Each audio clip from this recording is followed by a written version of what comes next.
Today, there is a quiet yet widespread phenomenon. Millions of men, intelligent, successful, and charismatic, are choosing to live alone. They do not hate women. They have not lost faith in love. They have simply become more clear-minded. In a world where emotions have been turned into transactions, where love demands too great a sacrifice, many men have begun to ask themselves, why gamble everything only to end up hurt? But behind that decision lies not mere escape. It is an awakening. Because sometimes, loneliness is not a failure. It is how one reclaims freedom in a society that forces them to play the role of the defeated. Alan Watts once said, "We are not victims of the world, but the dreamers of it." Perhaps when men choose to be alone, they are not rejecting love, they are rejecting an illusion. And the real question is, do we have enough courage to face that illusion? There has perhaps never been an era when loneliness has become such a rational choice. Strong, knowledgeable, and accomplished men are gradually withdrawing from the stage of love. They no longer long to prove they are good enough to be loved. Instead, they begin to seek meaning in the stillness of a room where only they exist. That may sound tragic, but in truth, it reflects a deeper reality of modern society. People are increasingly afraid of losing themselves in the process of finding someone else. The author begins with a simple yet haunting question. When was the last time you saw a young couple truly happy? That question speaks not only of love, but of the shattering of human connection. We live in an age of technology, of excessive information, and emotional scarcity. People meet more, talk more, but understand one another less. And within that emptiness, loneliness is no longer a punishment, it becomes a refuge. Alan Watts once said, "Loneliness is not the absence of others, but the absence of yourself, when you are busy seeking someone to fill the void." It is here that the phenomenon of lonely men should not be viewed through a lens of pity, but of understanding. They are not running away from love. They are fleeing from a society that has turned love into a gamble, where emotions are currency and trust is a luxury. When every value is labeled as worthy or not good enough, choosing to be alone is no longer a failure. It is an act of awakening. Because to love in this chaotic world, one must have courage. But to stop, to listen to oneself, one must have wisdom. Thus, the phenomenon of men living alone is not a sign of a weak generation, but a wake-up call. It reminds us that if love has become merely a transaction between need and standard, then love has lost its soul. And perhaps when people have enough courage to face loneliness, they finally begin the journey back to their essence, where there is no me or the other, only a soul learning how to exist in stillness. When men withdraw from love, they are not merely avoiding a relationship, they are avoiding a game whose outcome they already know. After much pain, they realize that in the modern world, love is no longer a journey of growing together. It is a risky game, where the one who bets the most is often the one who loses the hardest. Love today, as the author describes, is like a vast casino. There, men step in with everything they have, loyalty, time, protection, trust, to exchange for a fragile chance to be loved and understood.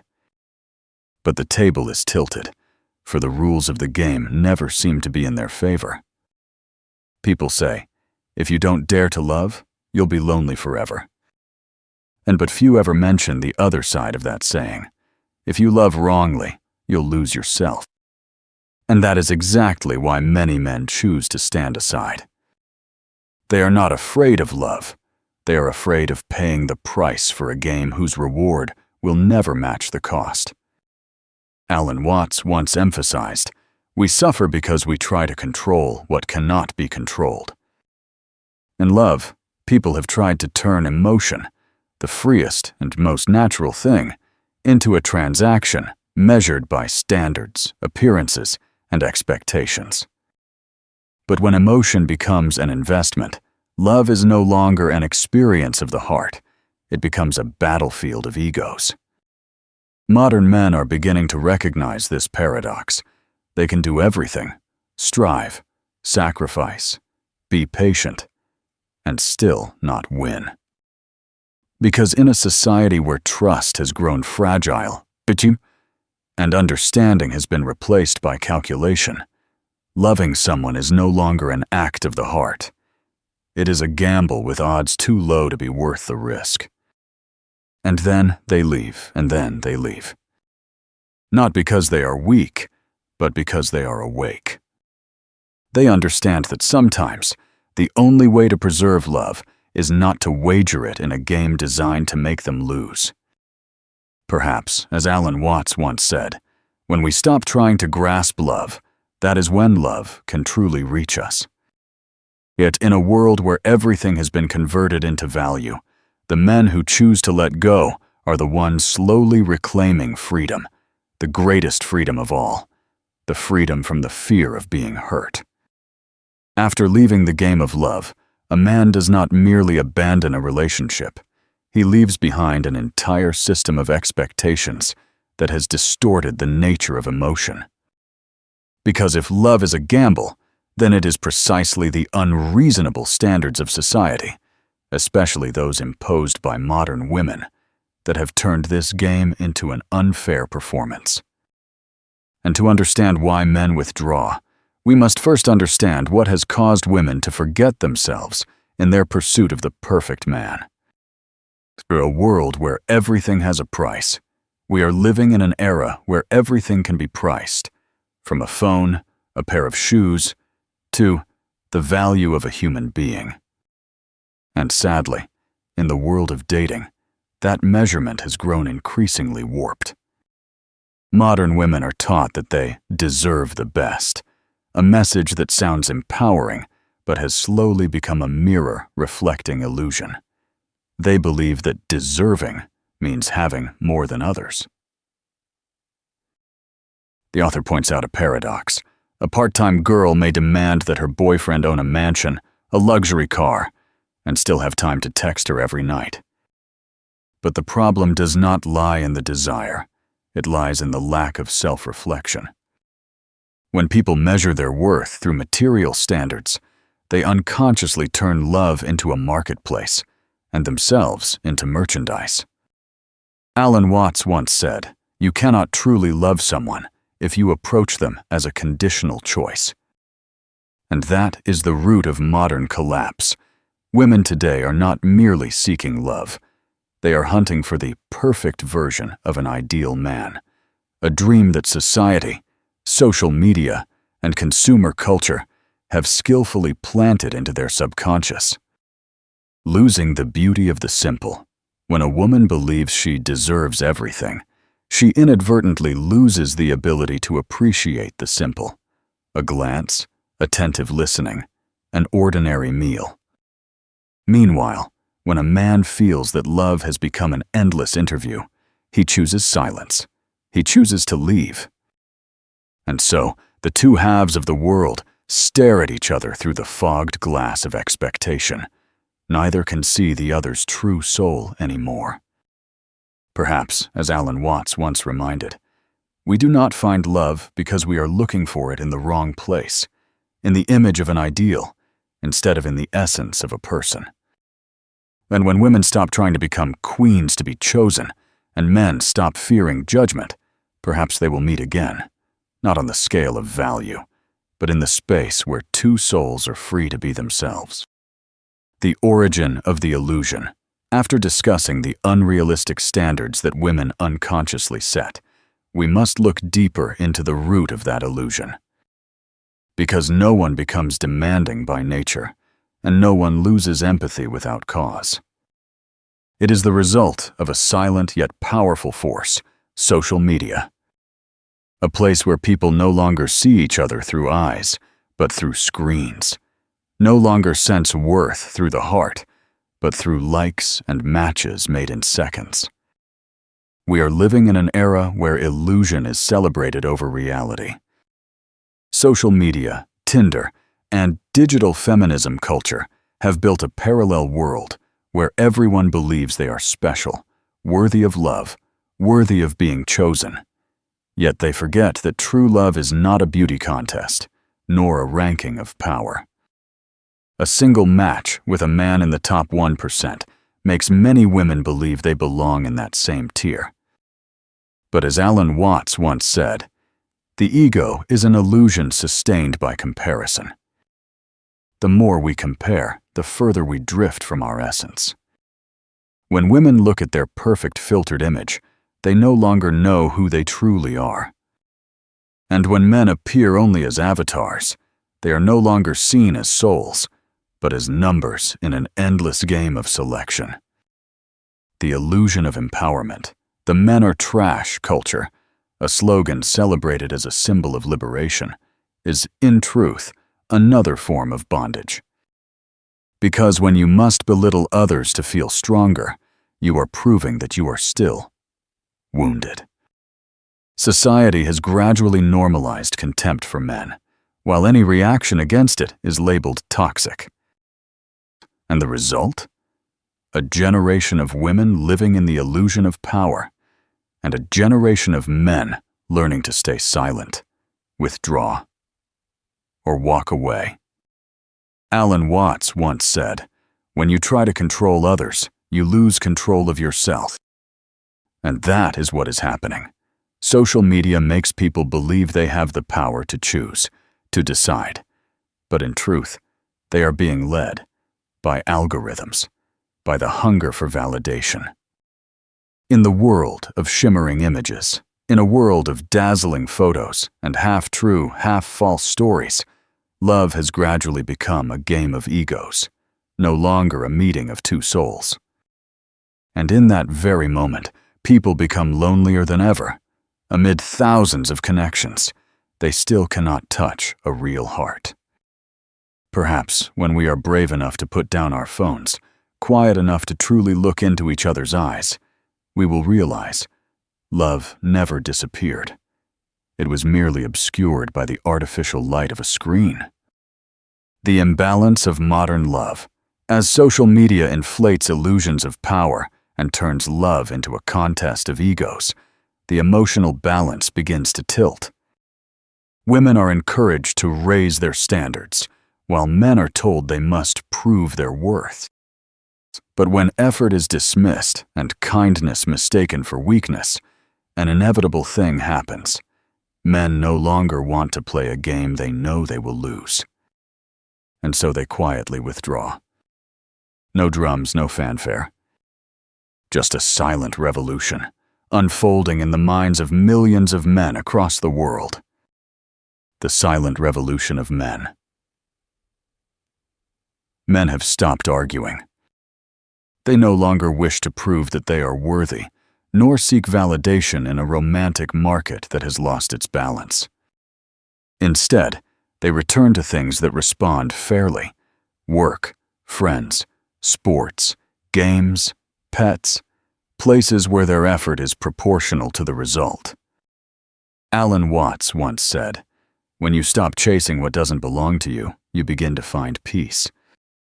And that is exactly what is happening. After too many disappointments, men realize the quiet of a solitary room is sometimes more comforting than the size of a weary relationship. They choose solitude, not out of fear, but because it is the only unbrotskentient left in a world filled with noise and judgment. This is not an act of escape, but a conscious form of resistance. They refuse to participate in an emotional system where every mistake made by men is magnified and every flaw of women is rationalized. Instead of demanding love, they learn to love themselves. Instead of seeking approval, they seek balance. A revolution without slogans. This revolution has no banners, no leaders, only men awakening quietly, one by one. They begin to read more, train more, work more effectively. They redirect the energy once devoted to love into self-development. And gradually, loneliness ceases to be a wound. It becomes a state of freedom. Alan Watts once said, "You cannot truly love anyone until you are at peace with being alone." Perhaps in this silence, men are finding that peace again, an inner world that needs no validation, no admiring gaze, no words of praise. And when they step out of the game, they lose nothing. They simply stop betting. Because sometimes, the bravest thing is not to keep fighting, but to smile, step back, and quietly rebuild oneself, stronger, wiser, and freer than ever before. The shifting landscape of love. As men withdraw, the dating world begins to change. There are no longer fiery pursuits, no longer those willing to prove their worth for the sake of a fleeting glance. The romantic marketplace grows still, but within that stillness, a vast emptiness begins to appear. And it is precisely then, when men find peace in solitude, that women begin to face the paradox of time and reality, a reality that no one can negotiate, biological clocks, and the laws of choice. The forgotten truth of time. Modern society has encouraged women to pursue freedom, careers, and self-determination, and that is worthy of respect. But amid all the cheers, one vital truth seems forgotten: time continues to pass. And while men can choose to start over at 40, for women, that choice becomes harder with each passing year. The author describes a familiar cycle. At 22, she says, "I don't need a man." And at 28, she believes she deserves the perfect one. At 33, she sighs, "Why is there no one left?" And by 38, the whisper turns bitter, "I just need someone to text back." That is not criticism. It is a portrait of a quiet tragedy. When one loses touch with reality, they must pay the price through a late awakening. The natural reversal. Meanwhile, the very men once looked down upon, once seen as backup options, are now entering their brightest years, mature, successful, independent, and capable of choosing. And they choose differently. Not out of revenge, but simply because the laws of nature and human psychology have never changed. Alan Watts once said, "We cannot bargain with the flow of life, we can only learn to move with it." And the romantic marketplace, like nature itself, operates under the laws of scarcity and timing. When one group believes it has infinite chances, it forgets that every opportunity has an expiration date. And as time passes, the pride that was once a weapon slowly turns into chains. But this tragedy is not a sentence. It is a lesson in awakening. Because if human beings dare to face reality with humility, they can begin again, not to seek someone else, but to learn how to love through truth, not illusion. As Alan Watts once said, "No loss is a tragedy if it brings you back to yourself." And perhaps when both genders stop blaming, stop comparing, and begin to understand that time is not the enemy, but a reminder, then love will have a chance to return, not as a game, but as a meeting of two genuine souls. The mirror of reality. When the wheel of time turns to its irreversible point, people are forced to look back at themselves. Women realize that freedom does not mean denying instinct, and men understand that loneliness cannot fully replace connection. Both stand before a vast mirror, the mirror of the very society they helped create. And in that reflection, there is no longer victim or culprit, only a brutal truth. We are living in an age where love has lost its original form. The awakening of men and the reminder of time. Men, after years of collision and hurt, have learned how to stand firm within solitude. They work, they build, they mature, and then they realize that silence, too, can be a kind of peace. Meanwhile, women, who once believed they had endless opportunities, begin to realize that time negotiates with no one. With each passing year, the doors of choice open wider for men and gradually close for women. Not because of prejudice, but because of nature itself, and the laws of life, which humanity, the more modern it becomes, the more it tends to forget. Alan Watts once said, "We keep trying to control the river, forgetting that we are the water." And that saying is a reminder for our age. Love cannot survive if it is distorted by ego, by standards, or by fear. And perhaps this is the very awakening both genders must face, that love is not a place to win, but a place to merge. The bed we made, this is the bed that society has made, and we will have to lay on it. That closing line is not merely a warning, but a gentle yet piercing verdict upon humanity itself. We have built a world where connection has become a game, where emotions are priced, and where people choose safety over sincerity. The result is that love, once sacred and instinctive, is now pushed into the corners of nostalgia. The light within the cruelty, yet within that cruelty, a faint light remains. Because, as Alan Watts once said, only when you dare to face your fear can you understand freedom. When humans dare to confront their loneliness, their heartbreak, and the illusions they once chased, they will rediscover the deepest truth society has forgotten. Love is not a need. It is the sharing of two souls that have already become whole.